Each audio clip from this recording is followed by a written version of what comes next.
kalau suatu malam kamu tersesat di jalan yang seharusnya sangat kamu hafal, lalu menemukan sebuah desa yang tidak pernah ada di peta. Jangan pernah makan atau menerima apapun dari penduduknya. Itulah pesan yang dulu sering dianggap bercanda oleh Rendi. Sampai akhirnya, dia sendiri mengalami kejadian yang membuatnya hampir tidak pernah pulang lagi. Tahun ke 2018, musim penghujan di Jawa Timur sedang ganas-ganasnya. Hampir setiap malam, hujan turun deras, disertai kabut tebal yang membuat jalan antar desa seperti lautan gelap tanpa ujung. Randy, seorang pekerja gudang di Surabaya, akhirnya memutuskan pulang kampung setelah 4 tahun merantau. Ibunya sudah lama sakit-sakitan, dan beberapa hari sebelumnya, sang ibu menelepon dengan suara lemah. "Nah, kalau sempat pulanglah, ibu pengen lihat kamu." Kalimat itu terus terngiang di kepala Randy. Malam itu, ia berangkat naik bus terakhir karena baru menerima gaji. Tas ranselnya berisi bingkisan sederhana untuk keluarga, sarung baru untuk ayahnya, mukena untuk ibunya, dan mainan kecil untuk keponakannya. Sepanjang perjalanan hujan terus mengguyur kaca bus. Sekitar pukul 9 malam, bus berhenti di terminal kecil dekat kecamatan. Dari sana, Randy harus melanjutkan perjalanan menggunakan motor tuanya yang dititipkan di rumah teman. "Udah malam, Ren, nginap aja dulu," kata temannya. Randy menggeleng, "Besok aku harus balik kerja lagi. Lagian tinggal sejam sampai rumah." Itu keputusan yang kemudian hampir membuatnya hilang selamanya. Awalnya perjalanan berjalan normal. Jalan desa masih ramai beberapa motor yang lewat. Lampu rumah warga masih terlihat di kejauhan.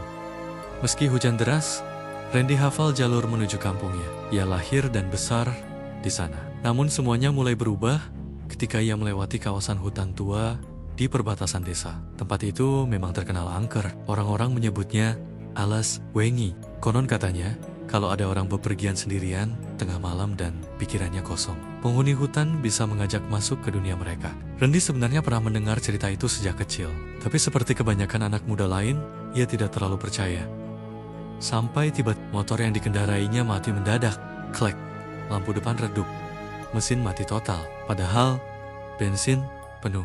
Randy mencoba starter berkali-kali, tidak bisa. Hutan di sekelilingnya sunyi sekali. Tidak ada suara kendaraan, tidak ada suara manusia, hanya suara hujan dan gesekan dedaunan tertiup angin. Perlahan rasa tidak nyaman mulai muncul. Randy turun dari motor sambil menyalakan senter ponsel. Tidak ada sinyal. Padahal biasanya daerah itu masih mendapat jaringan. Kabut turun semakin tebal, lalu dari kejauhan terlihat cahaya lampu. Banyak sekali, seperti sebuah desa. Randy tampak keheranan. Aneh. Sejak kapan ada kampung di sini? Karena tidak punya pilihan, ia mendorong motornya menuju cahaya tersebut. Semakin dekat, semakin aneh suasananya. Desa itu tampak tua. Rumah-rumah kayu berjajar rapi dengan lampu minyak menggantung di depan pintu. Jalanannya masih tanah merah. Tidak ada suara televisi. Tidak ada suara musik modern. Yang ada hanya suara gamelan pelan dari kejauhan. Dan yang paling membuat bulu kuduk berdiri, semua penduduk desa berhenti beraktivitas saat melihat Randy. Mereka menoleh bersamaan. Jiang memandanginya tanpa ekspresi. Mata mereka kosong. Seorang pria tua tersenyum tipis. "Mampir dulu, nak. Hujannya deras." Randy menelan ludah. Entah kenapa tubuhnya terasa berat untuk menolak. Ia mengikuti pria tua itu menuju rumah kayu besar di tengah desa. Di dalam rumah sudah ada beberapa orang duduk melingkar. Mereka tersenyum ramah, tapi senyum mereka terasa aneh. Terlalu lebar, terlalu kaku. Seorang perempuan tua datang membawa teh panas dan makanan. "Ayo dimakan dulu, nak." Aromanya harum sekali. Randy yang sejak sore belum makan mulai lapar. Tangannya perlahan mengambil gelas teh. Namun tepat sebelum meminumnya, ia mendengar suara lirih. "Jangan diminum." Randy langsung menoleh. Tidak ada siapa-siapa. Orang-orang di ruangan masih diam memandanginya. "Jangan diminum kalau mau pulang." Suara itu terdengar lagi. Kali ini lebih jelas. Randy mulai panik. Ia menaruh kembali gelasnya. Dan saat itulah, semua orang di ruangan berubah menatap tajam. Senyum mereka perlahan hilang. Udara mendadak dingin. Pria tua tadi berkata dengan suara berat, "Kenapa tidak diminum?" Randy mencoba berdiri. "Saya mau lanjut jalan aja." Terdengar pintu menutup sendiri dengan keras. Lampu minyak bergoyang keras. Wajah para penghuni desa mulai berubah. Kulit mereka pucat, keabu-abuan.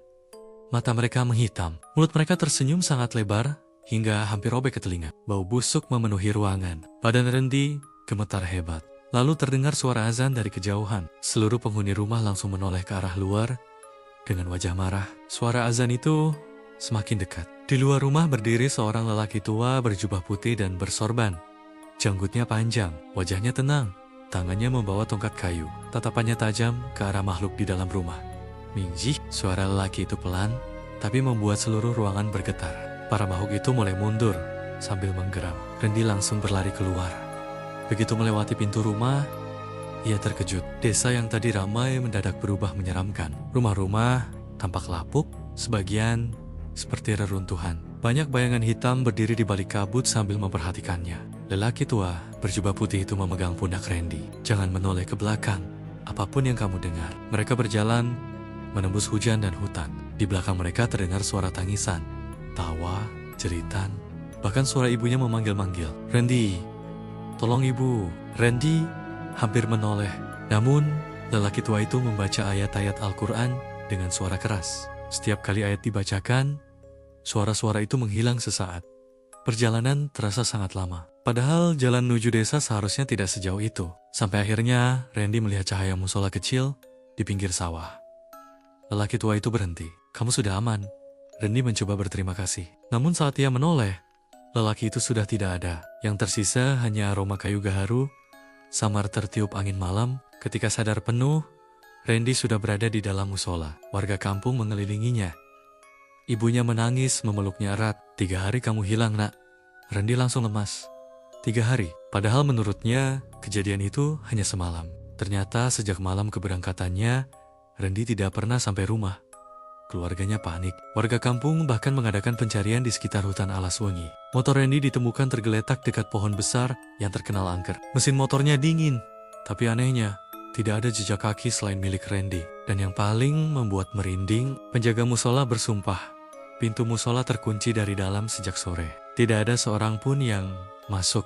Tapi tiba-tiba Randy sudah terbaring di dalam saat subuh. Ketika Randy menceritakan sosok lelaki berjubah putih yang menolongnya, para sesepuh kampung langsung saling berpandangan. Salah satu dari mereka berkata pelan, "Itu kemungkinan Mbah Hashim."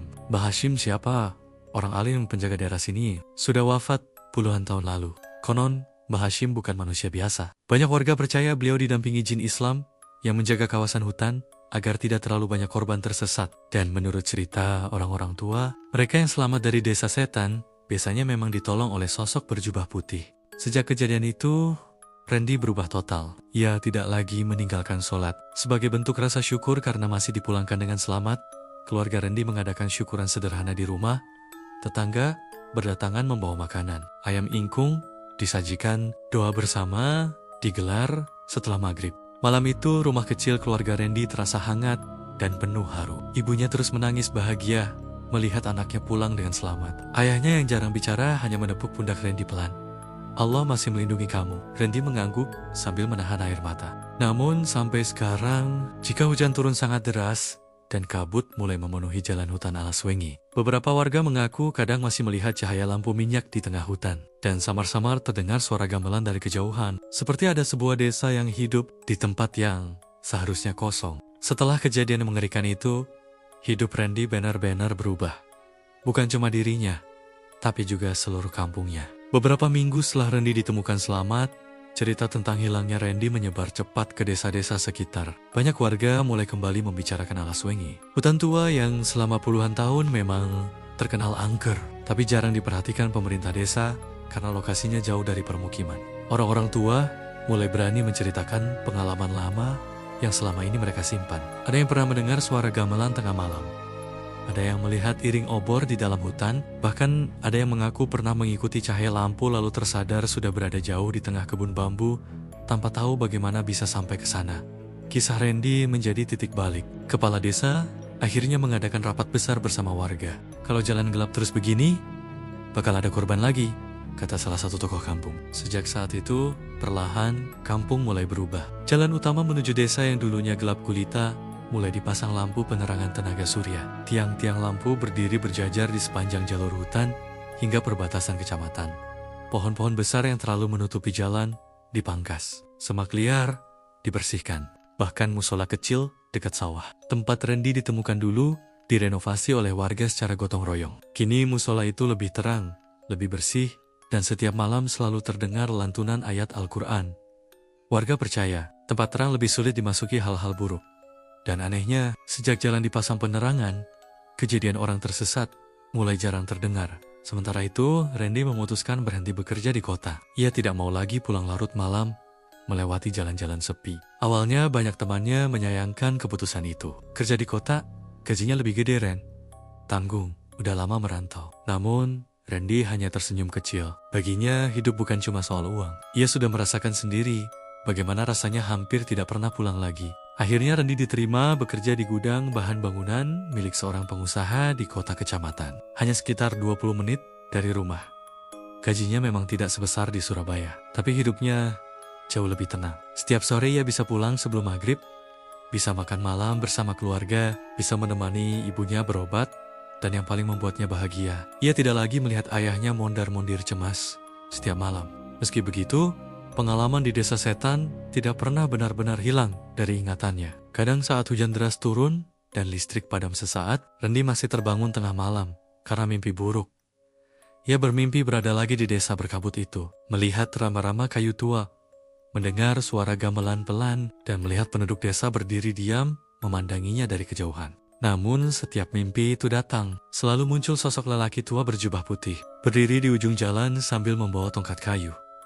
Tidak bicara apa-apa, hanya menatap tenang. Dan anehnya, setelah melihat sosok itu, Randy selalu terbangun tepat sebelum subuh. Suatu malam Jumat, setelah pengajian di musola baru selesai, Randy duduk bersama seorang sesepuh kampung bernama Pak Salim. Hujan gerimis turun di luar musola. Lampu jalan memantulkan cahaya kuning di jalan desa yang kini tidak lagi gelap seperti dulu.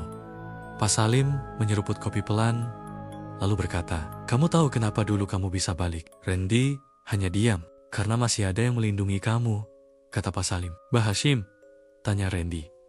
Pak Salim mengangguk perlahan. Orang alim itu semasa hidupnya memang sering membantu orang-orang tersesat.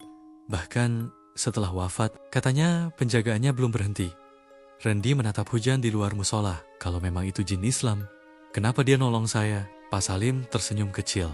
Karena tidak semua makhluk gaib itu jahat. Suasana hening beberapa saat, lalu lelaki tua itu melanjutkan.